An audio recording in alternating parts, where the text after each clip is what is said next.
तर आज आपण दोन प्रकारे तिळगुळाचे लाडू कसे बनवायचे ते बघणार आहोत. एक पाकाचे आणि दुसरे बिनपाकाचे.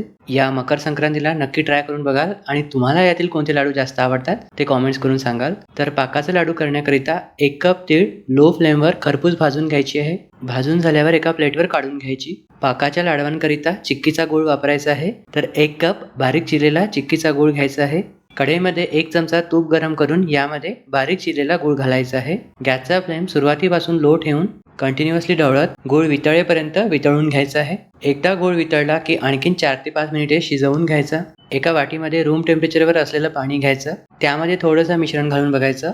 जर गोळा तयार होत असेल तर मिश्रण झालेलं आहे असं समजून गॅस बंद करायचा.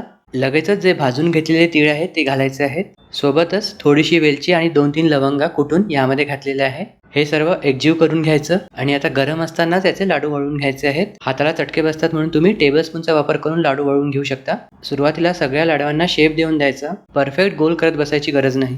एकदा सर्व लाडू तयार करून झाले की मग थोडे थंड झाल्यावर मग हाताने त्याला गोल शेप देऊ शकता. तर अशा प्रकारे सर्व लाडू तयार करून घ्यायचे. चिक्कीचा गूळ वापरल्यामुळे हे जे लाडू आहे मऊसूत होतात. या प्रमाणात छोट्या आकाराचे खूप सारे लाडू तयार होतात. तर वाटण्याकरिता करायचे असेल तर तुम्ही हे लाडू करू शकता. आता बिनपाकाचे तिळगुळाचे लाडू कसे करायचे ते बघूयात. हे लाडू सुद्धा खायला खूप भारी लागतात. तर यासाठी साधारण 3 कप तीळ मी भाजून घेतलेले आहे.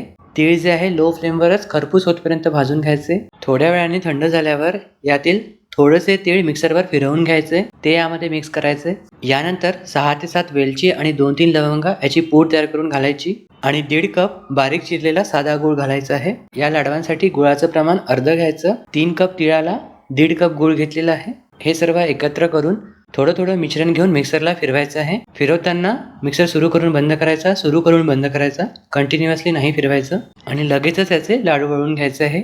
हे कोमट असतानाच लाडू वळून घ्यायचे.